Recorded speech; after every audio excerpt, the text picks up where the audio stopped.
What is Labubu and what does it want from me? These are my Labubus. I just bought so many more rare Labubus. Are you If y'all remember my last video, I unboxed collection. We just got sent the world's biggest Labubu. Labubu. Louis Vuitton Labubu, leave a like. I am always at the right place at the right time. The one and only 24 karat gold Labubu.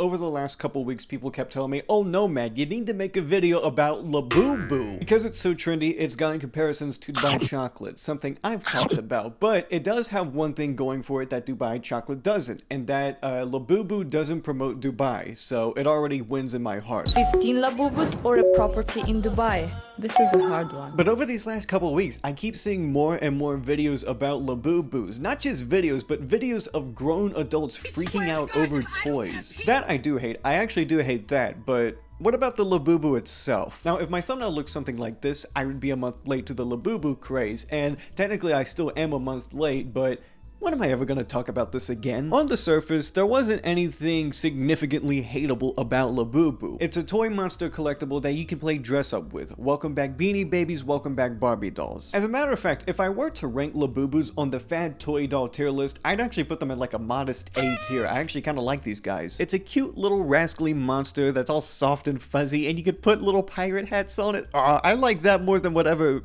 this is. As a matter of fact, the guy behind Labubu seems like a genuinely humble guy who just licensed out his character and now he has generational wealth from it. Anyone who's able to make a living, let alone thrive off of their art, is always a win in my book. And the company itself, Pop Mart, has other toys. It just so happened that one of them absolutely exploded and now they're worth billions. The only thing I could really criticize Pop Mart for is their use of blind boxes, which is what the Labubus are in. When you get a Labubu box, there'll be 6 Labubus on the outside and you have like a 1 in 6 chance of getting one of those Labubus. But then there's another hidden Labubu that's not even on the box. It's a secret Labubu, and that's the one everyone wants. But blind boxes aren't something specific towards Labubu. This has been a thing done for decades now. I even fell for a couple blind boxes as a kid. I remember when I was a little youngster, there were these Lego minifigure sets. And the idea is that you get one of these Lego minifigure sets, open it, and get a special prize inside. And it almost functioned exactly like Labubu, but instead of 6 variants, there were 20 Lego minifigures. But there was also a secret character in the Lego minifigure set called Mr. Gold, who was a man with a top hat and he was plated out in beautiful gold. I went to Toys R Us, I went to the box where the Lego minifigures were, and I went through every individual package, like filling out the plastic outside. And I was trying to like fill whatever felt the most like a top hat, pressing my grimy little fingers is something probably 10 other kids before me did against these packs. But there was one that felt good to me. I was like, okay, this might be the one. I go to checkout, buy it. I go to the car, tear it open, look inside, and it was fucking George Washington as a Lego minifigure. I got burnt on that deal. And again, the idea of having some sort of gambling involved in what you unlock with a toy, it's nothing new. It's nothing specific to Labubu anyways. So it just begs the question, why is this the thing that's popular? What about the dozens of other Pop Mart toys that also do the exact same blind box format? Heck, Labubu has a boyfriend named Taikoko, and I kind of like Taikoko more. I kind of like this guy more, but he's not getting the same amount of attention. Well, I looked it up and found where the origin of popularity is. Apparently, it started when a celebrity put a Labubu on their purse. Someone named Lisa Manoble of the group Blackpink. Oh, it's K-pop. It's always K-pop. It's K-pop this time, but it's also always K-pop. So when K-pop's involved, you realize very quickly the issue isn't the Labubu itself, it's the sphere of influence surrounding the Labubu that's the problem. Is there some issues with the Labubu itself? Of course there is. The Labubu song is annoying. It's very annoying. Where did they get a 3-year-old child to like sing the Labubu words that nasally? But there are things even more annoying to me than that. For example, who is opening all of these blind boxes? I ask that question because I feel like Labubu are supposed to be for children. Everything about this tells me this should be for someone the age of 7. So why is it when I watch these videos about this toy, everyone involved is of an adult age? Why is it when I see lines and lines of people at Pop Mart stores, there isn't a single child in sight? As a matter of fact, the Labubus are being referred to as children more than actual kids are. I group Labubu into this category that I like to call child replacements. Something that could resemble the likeness and cuteness of a baby without any of the responsibility. So the main demographic demographic of Labubus are white women. I don't think I'm saying anything too dangerous here. Like, every single video I see is a white woman. They're the only ones I see unboxing these Labubus. So with that in mind, thinking into the mind of a white woman, the best way I can describe it is like if you shoved an entire Animal Crossing world into a Baby Yoda doll. And now we have our perfect Yoda base with a lightsaber included. What do I mean by that? It's just something kitsch, you know, pastel palette in the form of a little monster, basically just that. But then you get into the actual culture of Labubus, and by that I went on r/Labubu because apparently it's a subreddit. Not just that, it's a very popular subreddit. I don't even know where to begin with this. I think it's safe to say there isn't a single 10-year-old that uses Reddit, so everything I see is technically from like a 30-year-old, maybe even like a 35-year-old. These grown people put their Labubus on a beach, they collect a ton of them. Like, I don't know how much money this is, but it's probably more than what I make in a month. And then they just have so many of these. Like, these are the people that are like buying all of these. I think based off this image alone, I think it's safe to say these are the people buying all of the Labubus. I would show more of these images from r/Labubu, but it's honestly a little too depressing for me, so I don't want to look at this anymore. Okay, everyone has a hobby in one way or another. I understand if you collect these as like art pieces, but there is a difference between collecting and indulging and just being batshit insane. But looking at the subreddit, you see how high in demand Labubus are. And you know what happens when there's a lot of demand? There's a lot of scarcity. These things are super hard to find. If you go to the Pop Mart website right now, you will not find a single Labubu in stock because I checked, all of these are out of stock. And you know what? I don't want to be the one to try to get one. So if you cannot reasonably get a Labubu, then you have to settle for the second best option, which is to get something that kind of looks like one. Now, technically, I am talking about buying a rip-off Labubu. These are also called Lafufus, fake Labubus, or if you find one that's really, really bad, it's a Lapupu. But as we know, if you get bootleg anything, that makes you an absolute loser who has never gotten pussy in their life. Or dick.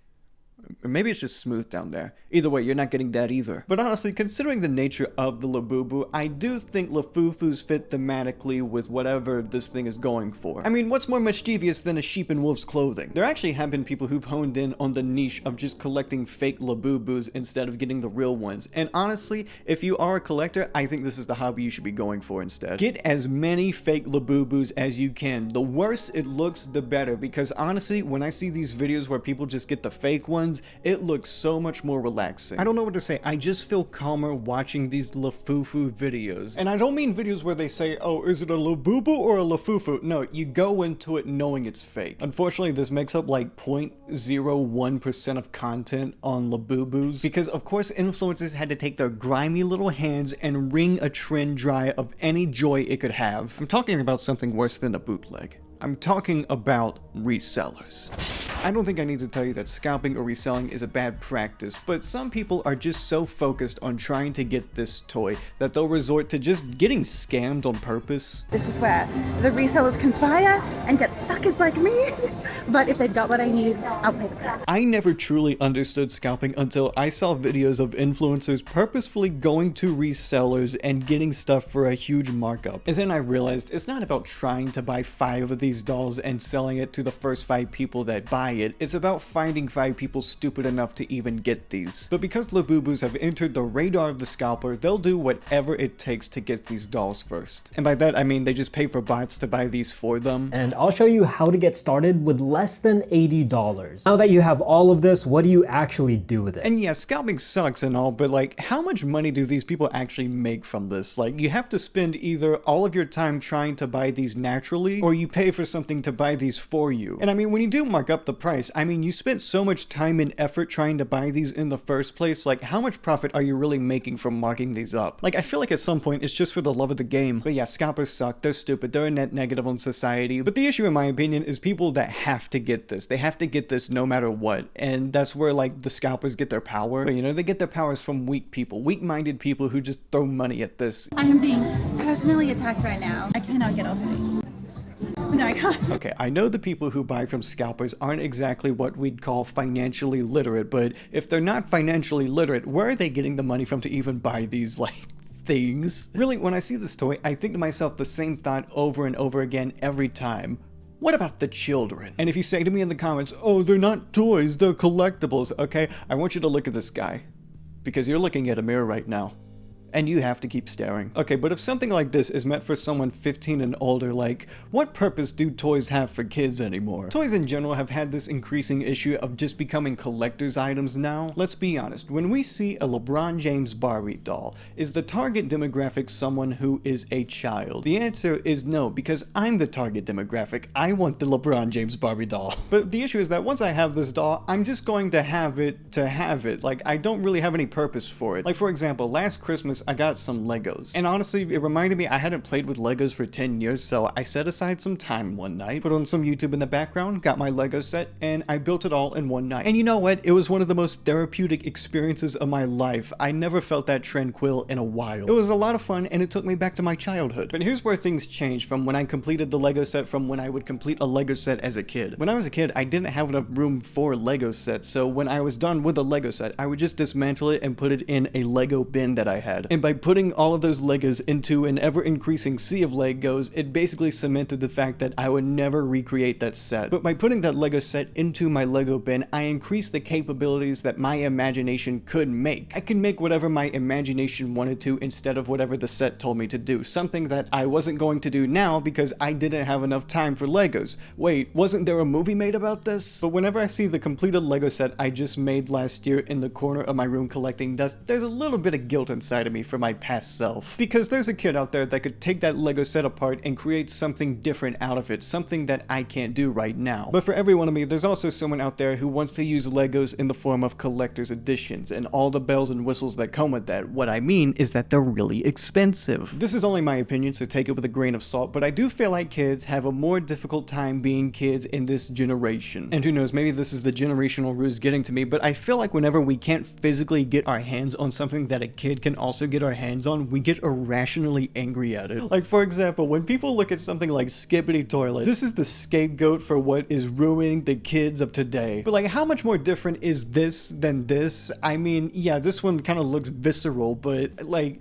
are they really that different? Like, when I look at Labubus and I see a guy going inside of an In-N-Out with their In-N-Out Labubu, putting it in front of an employee that's making minimum wage, I kind of hate that more than when a kid holds an iPad. You know, as much as I would like to only blame millennials for this, I think Gen Z is an equal part of the problem, if not more part of the problem, because we're gonna miss out. We're gonna miss out on the toy. I don't have any Labubus, and low-key I feel really left out. You know, we could have had something nice here.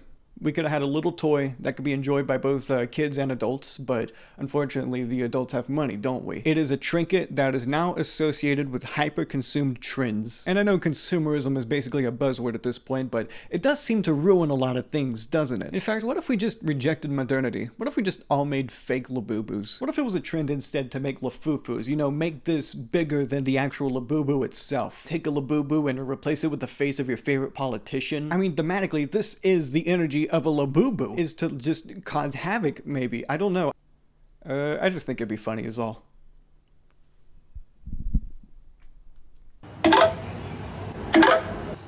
Real gold, 24 carat.